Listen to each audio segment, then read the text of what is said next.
ఇక్కడ ఒక 8,000 మంది జనాభా ఉన్నారు. ఇక్కడ గోల్డ్ మైన్ వచ్చింది. ఆ గోల్డ్ మైన్ వచ్చిన శుభ సందర్భంలో మీ జీవితాలన్నీ కూడా బాగుపడాలి, బంగారు భవిష్యత్తు ఉండాలనేది నా ఆలోచనని మరొక్కసారి మీ అందరికీ విజ్ఞప్తి చేస్తున్నా. మేము ఇచ్చే డబ్బులు ఇస్తాం. అదే మరి నేను అడిగాను ప్రభాకర్ గారిని, త్రివేణి మేనేజింగ్ డైరెక్టర్ గారిని.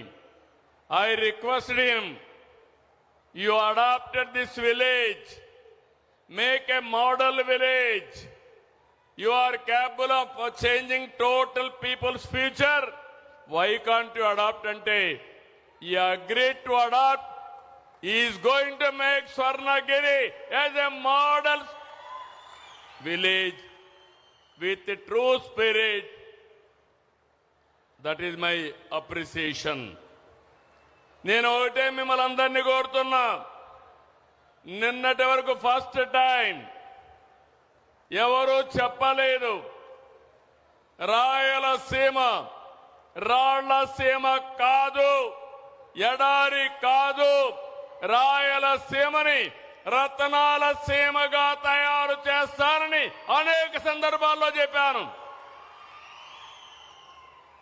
అది ఈరోజు ఈ స్వర్ణగిరి గ్రామం నుంచే ప్రారంభం అవుతుంది.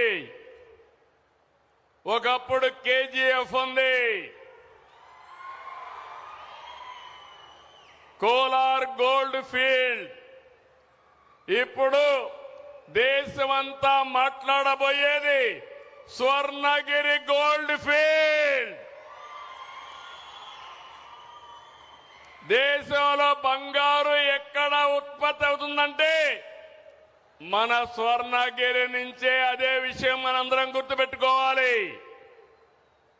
ఈరోజు దేశం అంతా కూడా 80,800 టన్నులు బంగారు దిగుమతి చేసుకుంటున్నారు.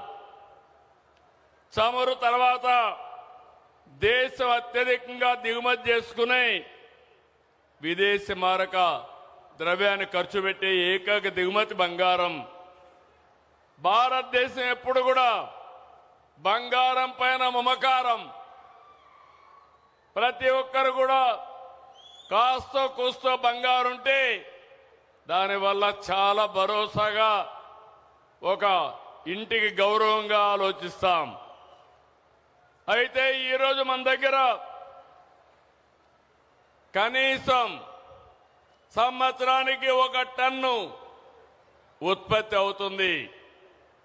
ఇప్పటికి 400 కేజీలతో బంగారం ఉత్పత్తి ప్రారంభమైంది. ఇది 1000 కిలోలకు వెళ్తుంది. ఇప్పుడే నేను మాట్లాడాను, ఇక్కడ మనం ప్రారంభించిన 2వ యూనిట్తో కలిపి 50 మెట్రిక్ టన్నులు బంగారాన్ని మన ప్రాంతం నుంచే ఉత్పత్తి చేయబోతున్నాం. ఇది ఒక చరిత్రని మీ అందరికీ విజ్ఞప్తి చేస్తున్నా. దీనివల్ల ఇప్పటికే ఒక 800 మందికి ఉద్యోగాలు ఇచ్చారు. తొందరలోనే 1,500కు పెంచుతారు.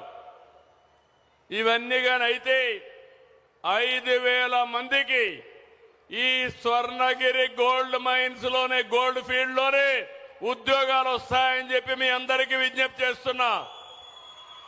రెండోది పత్తికొండ. నేను ఎప్పుడు కూడా ఇష్టపడే నియోజకవర్గం.